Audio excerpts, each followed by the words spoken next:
Now that the remake for Resident Evil 4 is out, one data miner has uncovered references to possible downloadable content starring Leon Kennedy's favorite frenemy. Have you completed the remake yet? If so, hit the comment section and let me know if you're already hungry for some more single player content for the game. This possible DLC was revealed on Twitter by Resident Evil Central and data miner Gosetsu. Apparently, the install files for the game contain a folder titled The Another Order, which was the name of the extra game mode in the Japanese version of the original Resident Evil 4. This mode was renamed Separate Ways when Resident Evil 4 was translated to English, and it focused on what corporate spy Ada Wong was up to during her brief appearances in the game. Separate Ways isn't included in the Resident Evil 4 remake, but the data suggests that it could arrive in the future. For now, plenty of other content is coming to the new Resident Evil game, including Mercenaries mode on April 7th and a VR version of the game for PlayStation VR 2,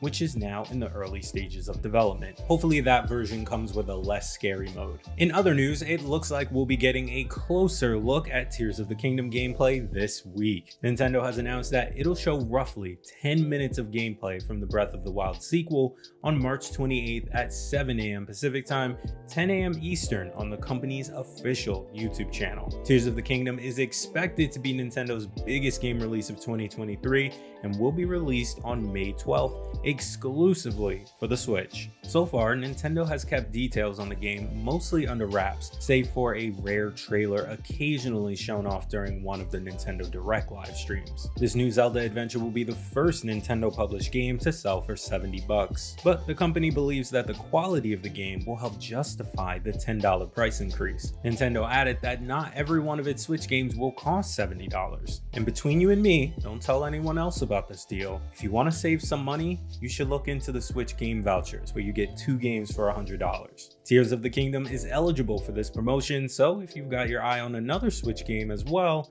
why not take advantage and save a few bucks? And maybe one of those games you want to buy is Smash Bros, an awesome brawler for hardcore multi-versus gamers to play when the Warner Bros crossover fighter goes offline on June 5th.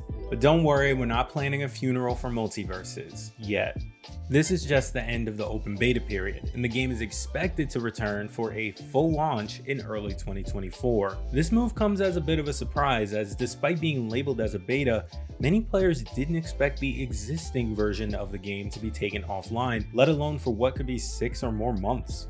In an announcement video, the co-founder for Player First Games references the feedback received during the nearly year-long beta test as a major reason for the decision, with the quote, content cadence of new characters, maps, and modes cited as a specific focus going forward. The game will still function in a limited capacity via offline modes, which will include access to the lab training areas, as well as local offline matches. Costumes, characters, and other cosmetics already purchased will remain available in these offline modes, and all progress and purchases will carry over when the full game launches. Who did you main in Multiverses? Let me know in the comments, and also let me know what you expect to see from the full game when it launches next year.